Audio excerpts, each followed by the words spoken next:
जिस आग में मैं जला था, उसी आग ने मुझे दो हिस्सों में बांट दिया। एक जो इंसान था और एक जो अब जाग चुका है। मैंने सोचा था कि ताकत मिलते ही सब बदल जाएगा, लेकिन असली लड़ाई अब शुरू हुई थी।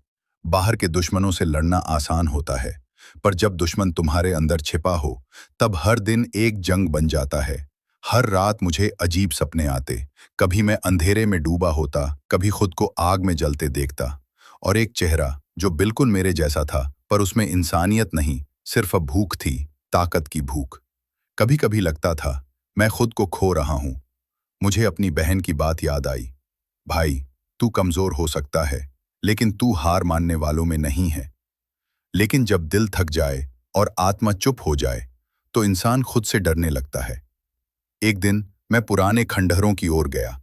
कुछ था वहां, एक अजीब सी ऊर्जा, जैसे किसी ने मुझे वहां बुलाया हो। और तभी वो आया, एक नकाब पहने अजनबी योद्धा, जिसकी चाल से ही मौत महसूस हो रही थी। शैडो सील वाला, तू अभी जिंदा है, उसने कहा। तू सोचता है ये आग तुझे बचा लेगी? नहीं अकीरा, आग अधूरी है। और तू? मैंने जवाब दिया। तू कौन होता है ये तय करने वाला कि मैं क्या बनूंगा? फिर शुरू हुई असली जंग। उसके हर वार में ऐसा कुछ था, जैसे वो मेरी आत्मा से खेल रहा हो।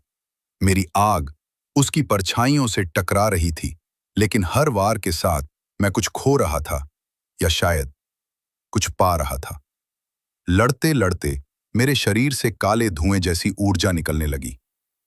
मेरी आंखों में कुछ बदल चुका था।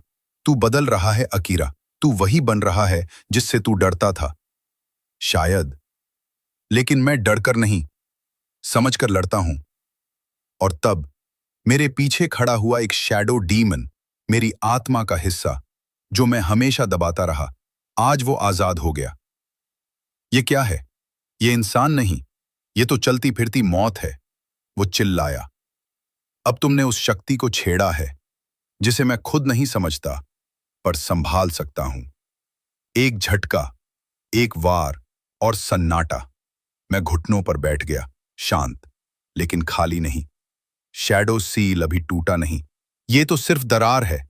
असली अंधेरा अभी बाकी है। और मैं अब वही नहीं हूं। ये अंत नहीं है, ये तो शुरुआत है।